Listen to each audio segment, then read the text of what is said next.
முல்லாவின் கதைகள் பாகம் 1. பக்கத்து வீட்டுக்காரியின் மோப்பம். முல்லாவின் வீட்டுக்கு அடுத்த வீட்டில் ஒரு பெண்மணி வசித்து வந்தாள். முல்லா வீட்டில் என்ன சமையல் செய்தாலும் அவள் அதை மோப்பம் பிடித்து தனது சிறிய மகளை அனுப்பி சமைத்த பொருளை கொஞ்சம் கேட்டு வாங்கி வரச் சொல்வாள். அவளுடைய அந்த விரும்பத்தகாத வழக்கம் முல்லாவுக்கு மிகவும் சங்கடமாக இருந்தது. அதை எப்படி தடுப்பது என்றும் விளங்கவில்லை. ஒருநாள் முல்லாவுக்கு கோழிக்குஞ்சு சூப் தயாரிக்கச் செய்து சாப்பிட வேண்டுமென்று ஆசையாக இருந்தது. சூப் தயார் செய்யச் செல்லலாம் என மனைவியை அழைத்தார். மனைவி அவர் முன்னால் வந்து நின்றபோது முல்லாவுக்கு அண்டை வீட்டுக்காரியின் நினைவு வந்தது.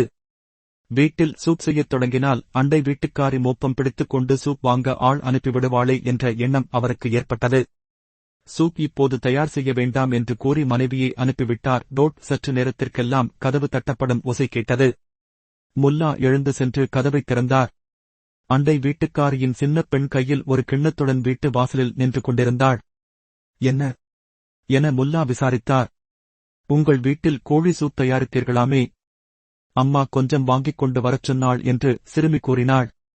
முல்லா உரத்த குரலில் ஓஹோஹோ என்று சிரித்தார். உள்ளே இருந்த மனைவி ஓடி வந்து, உங்களுக்கு என்ன வந்துவிட்டது, ஏன் இப்படிச் சிரிக்கிறீர்கள் என்று கேட்டாள். இந்த வினோதத்தைப் பார், இத்தனை காலமாக நாம் சமையல் செய்யும் போதுதான் அண்டை வீட்டுக்காரி மோப்பம் பிடித்து நாம் சமைக்கும் பொருளில் கொஞ்சம் வாங்கி வரச் சொல்லுவாள். இப்போது நான் சூப் செய்யச் சொல்ல வேண்டுமென்று மனத்திலேதான் நினைத்தேன். இதைக்கூட அண்டை வீட்டுக்காரி மோப்பம் பிடித்து சூப் வாங்கி வரச் சொல்லி மகளை அனுப்பியிருக்கிறாள் பார் என்று கூறிவிட்டு முல்லா சிரிக்கலானார்.